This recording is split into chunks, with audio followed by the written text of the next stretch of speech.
Shalom, saudara dan saudari yang terkasih dalam Tuhan kita Yesus Kristus.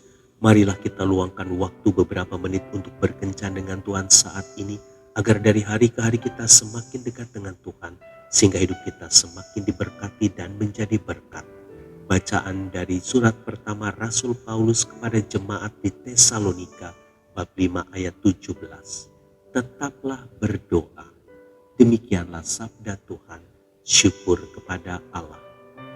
Saudara dan saudari yang terkasih dalam Tuhan kita Yesus Kristus, suatu malam ada seorang pria bermimpi dan ia yakin bahwa mimpi itu adalah teguran dari Tuhan. Dalam mimpi itu, dari bagian luar ia melihat rumahnya begitu asri. Dindingnya bersih seperti baru dicat dan halamannya tertata rapi dan tampak menghijau. Dengan bersenandung kecil ia memasuki rumahnya, dan alangkah terkejutnya ia ketika melihat keadaan rumah itu dari dalam. Perabotan yang ada di rumah itu kelihatan berdebu. Dindingnya berlubang-lubang seperti baru dimakan rayap. Melalui lubang-lubang itu ia dapat melihat orang yang lalu lalang. Debu yang keluar masuk, bahkan sinar matahari yang masuk melalui lubang-lubang itu. Hatinya sangat sedih dan dari mulutnya hanya keluar kalimat, "Ya Tuhan, mengapa rumahku berlubang-lubang seperti ini?" Ia pun terbangun dan melihat jam. Ternyata masih pukul 2 dini hari. Ia mencoba untuk tidur kembali tetapi tidak bisa. Apa yang ia alami di dalam mimpi itu terus-menerus terbayang di pikirannya. Akhirnya ia memutuskan untuk berdoa dan meminta Tuhan memberitahukan arti dari mimpi tersebut.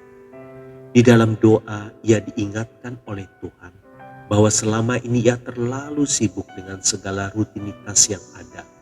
Ia sibuk dengan jadwal kuliah, jadwal pelayanan, dan jadwal lainnya. Hari-hari yang ia lalui tidak lagi ia mulai dengan menyapa Tuhan di dalam doa. Setelah sibuk sepanjang hari, ia pulang dengan tubuh yang letih, kemudian mandi dan tidur. Kadang-kadang film di Netflix dan sosial media yang dimilikinya juga mencuri waktunya. Hampir tidak ada waktu khusus bersama Tuhan. Mungkin orang lain melihat bahwa keadaannya baik-baik saja. Ia mengumpulkan tugas-tugas kuliah tepat waktu. Ia tetap melayani dan hubungan dengan teman maupun tetangga terjalin dengan baik.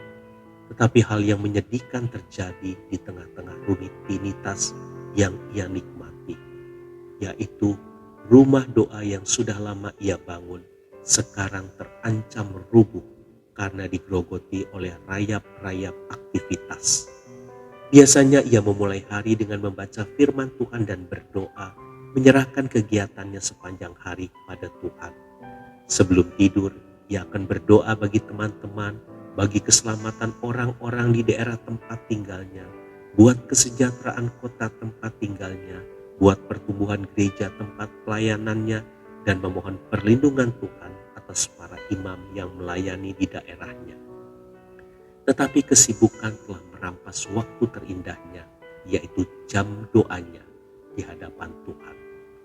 Malam itu ia mengoreksi diri dan menulis semua aktivitas yang berguna dan tidak berguna. Kemudian ia mengambil komitmen untuk menyediakan kembali waktu khusus bersama Yesus.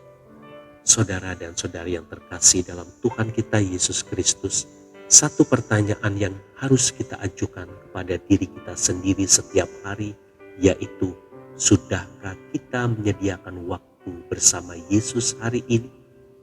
Jika belum, maukah kita memulainya? Kita harus kembali menyediakan waktu-waktu bersama Yesus. Menyediakan waktu adalah tindakan yang nyata untuk mulai merenovasi rumah doa yang mungkin saat ini mulai berlubang-lubang dimakan rayap aktivitas kita. Tuhan Yesus memberkati. Marilah kita berdoa dalam nama Bapa dan Putra dan Roh Kudus. Amin. Tuhan Yesus, berilah aku kemauan untuk menata kembali rumah doa yang pernah ada dalam hidupku. Mampukan aku mendisiplinkan diri untuk selalu berkencan bersama. Amin. Dalam nama Bapa dan Putra dan Roh Kudus. Amin.